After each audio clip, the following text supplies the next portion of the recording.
Good morning students. जैसा कि आप सभी लोग जानते हैं कि स्नैपशॉट का चैप्टर 2 मैं पढ़ा रहा हूं, तो आज इसका पार्ट 3 मैं बताने जा रहा हूं। तो आइए देखते हैं यहाँ से। In the train back I saw Mrs Darling in front of me again as I had the first time I met her.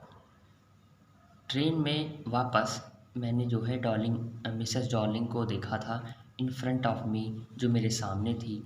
Again, दोबारा से मैंने मिसेस डॉर्लिंग को ट्रेन में देखा था।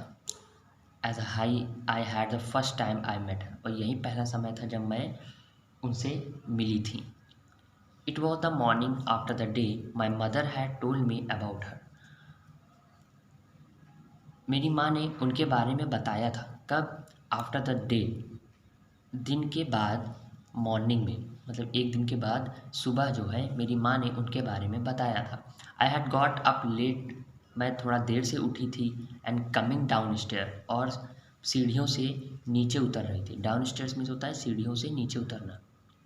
आई saw my mother about to see someone out, मैंने देखा कि मेरी माँ जो है about to see someone out means होता है किसी को छोड़ने जाना, गेट पर बाहर। तो मैंने देखा कि मेरी माँ जो है वो किसी को छोड़ने गई हुई है गेट पर, बाय कर रही, सी ऑफ कर रही हैं। A women with a broad back, एक ऐसी औरत को जिसका पिछला हिस्सा जो है मतलब जो लोअर पार्ट है बॉडी का वो थोड़ा सा ब्रॉड है यानी चौड़ा है। There is my daughter said my mother, मेरी माँ ने कहा। सी बेकॉन्ड टू मी, बेकॉन्ड मीन्स होता है बेटा इशारा करना। उस औरत को इशारा करते हुए मेरी माँ ने बताया कि देयर इज़ माई डॉटर, कि ये मेरी बेटी है। Okay. The women nodded and picked up the suitcase under the coat rack, उस वुमेन ने सर हिलाया। And picked up the suitcase, और सूटकेस को उठाया। अंडर द कोट रैक, जो कोट रैक के नीचे रखा हुआ था। शी वोर अ ब्राउन कोट, उस औरत ने एक भूरा कोट पहन रखा था। एंड शेपलेस हैट, और एक हैट पहन रखी थी जो शेपलेस थी, उसका कोई आकार नहीं था। Does she live far away, I asked, मैंने पूछा कि वह कितनी दूर रहती है। आई आस्क्ड, मैंने पूछा कि वह कितनी दूर रहती है। Seeing the difficulty she had going out to the house with the heavy case, ये देखकर, बहुत ज़्यादा परेशानी में देखकर कि वो जो है जा रही है घर से एक हैवी केस के साथ, एक हैवी सूट केस के साथ। तो मैंने पूछा कि वह कितनी दूर रहती है। In Marconi street, said my mother, number 46, remember that, तो मेरी माँ ने कहा मार्कोनी स्ट्रीट में रहती है, मार्कोनी गली में रहती है, और नंबर है 46। इस बात को क्या करना, याद रखना, रिमेंबर याद करना। आई हैड रिमेंबर्ड इट, मैंने इस चीज़ को याद रखा। But I had waited a long time to go there, लेकिन मैंने जो है कई समय मतलब बहुत ज़्यादा इंतज़ार किया वहाँ जाने से। मैं वहाँ पे गई नहीं, मैंने यही सोचा कि वो जो औरत है वो सामान को लौटा देगी, लेकिन जब काफ़ी समय हो गया तब मैं वहाँ पे गई थी। इनिशियली, शुरुआत में। आफ्टर द लिब्रेशन, लिब्रेशन के बाद शुरुआत में। लिब्रेशन क्या है? लिब्रेशन इज़ अ वॉर जो वहाँ पे हॉलैंड में हुआ था स्वतंत्रता के लिए। I was absolutely not interested in all the stored stuff, मैं बिल्कुल भी इंटरेस्टेड नहीं थी घर में जितना भी स्टोर्ड स्टफ भरने की, मतलब घर का सामान भरने में। I was also rather afraid of it, मैं यहाँ तक कि उससे डरती भी थी। Afraid of being confronted with things that had belonged to a connection that no longer existed. Okay, afraid of being confronted with things, मैं उन चीज़ों का सामना करते हुए डरती थी। that had belonged to a connection that no longer existed, जिनका एक कनेक्शन था जो लंबे समय से था, है ना, लंबे समय से जो एग्जिस्ट नहीं करती थी।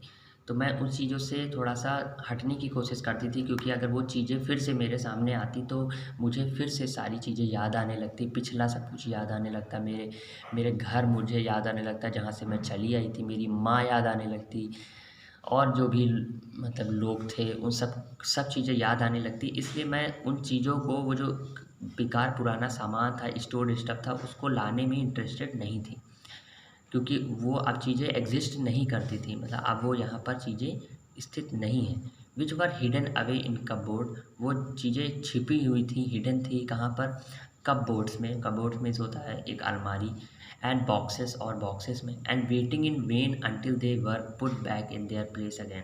और वेट कर रहे थे, क्या कर रहे थे, वेट कर रहे थे इन वेन मीन्स होता है व्यर्थ में, और व्यर्थ में वो वेट कर रहे थे कि कब जो है उन्हें अपनी जगह पर दोबारा कब रखा जाए।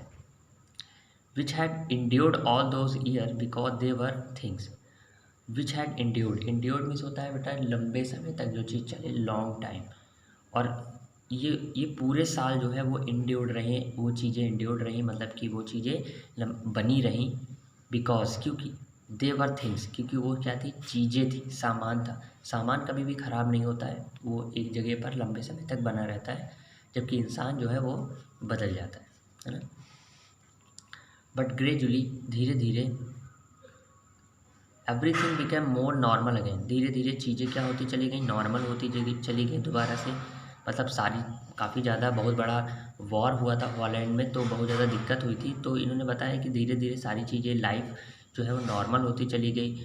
Bread was getting to be lighter colour, जो ब्रेड थी वो आप कैसी होने लगी, लाइटर कलर में हो गई। लाइटर कलर का मीन्स होने का मतलब है कि उस देश की जो इकोनॉमी थी, जो अर्थव्यवस्था थी, वो काफ़ी अच्छी होने लगी। पहले बहुत ज़्यादा दिक्कत हुई थी, फिर जो है उस देश की जो इकोनॉमी थी वो काफ़ी अच्छी हो गई। There was a bed you could sleep in unthreatened, अब जो है हम लोग क्या कर सकते थे, बेड पे सो सकते थे, कैसे, अनथ्रीटेड, बिना डरे। A room with a view you were more used to glancing at each day, जो कमरा था, है ना, you are more used to glancing at each day, तुम प्रत्येक दिन उस कमरे को यूज़ कर सकते थे, मतलब उसमें कोई दिक्कत नहीं, ठीक है।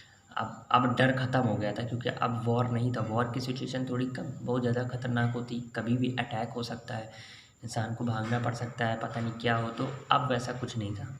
And one day I was curious about all the positions that much still be address, और एक दिन मैंने नोटिस किया कि मैं बहुत ज़्यादा क्यूरियस हो गई, बहुत ज़्यादा जिज्ञासु हो गई अपने सभी पोजेशंस के लिए, अपने सभी सामान के लिए, that must still be at the address, जो उसी एड्रेस पे पड़ा हुआ था। मतलब ये अभी तक बिल्कुल भी इंटरेस्टेड नहीं थी कि उस पुराने सामान को क्यों लाया जाए, थोड़ा डर भी इनको लगता था, लेकिन उसके बाद जो है इनको लगा कि नैरेटर को ये लगा कि चीज़ों को उस एड्रेस से वापस ले आया जाना चाहिए। I wanted to see them touch remember, मैं चाहती थी उन चीज़ों को देखना, टच करना और याद करना। After my first visit in vain to Mr. Darling's house, I decided to try a second time. After my first visit in vain में सभी मैंने बताया था व्यर्थ में होता है, बेकार में, तो व्यर्थ में चला गया था। मेरा जो पहला विजिट था मिसेस डॉर्लिंग के घर का, वो क्या हो गया था, व्यर्थ हो गया था, क्योंकि उस औरत ने जो है मना कर दिया था बात करने से। आई डिसाइडेड, मैंने निश्चय किया, to try a second time, मैंने सेकेंड टाइम मतलब दोबारा जाने के लिए निश्चय किया। Now a girl of about 15 open the door to me, तभी जो है एक लड़की जो 15 साल की थी, उसने जो है दरवाज़ा खोला। आई आज हर, मैंने उससे पूछा, if her mother was at home, कि क्या तुम्हारी माँ जो है वो घर पर है। नो शी सेड, उसने कहा नहीं, माई मदर्स डूइंग आर इरेंड, मेरी माँ जो है वो इरेंड पे गई हुई है। What is errand, errand is like a task, work, कोई ये समझ लीजिए जॉब कह लीजिए, कि तो इनकी माँ जो है किसी जॉब या किसी काम पर गई हुई है। No matter, I said, I will wait for her, मैंने कहा ठीक है कोई बात नहीं, मैं वेट कर लूँगी। ओके, तो यहीं तक हम लोग पढ़ते हैं। अब देखिए उसकी मुलाकात होती है कि नहीं होती है, इन लोग हम लोग आगे के पार्ट में पढ़ेंगे। Okay, good day.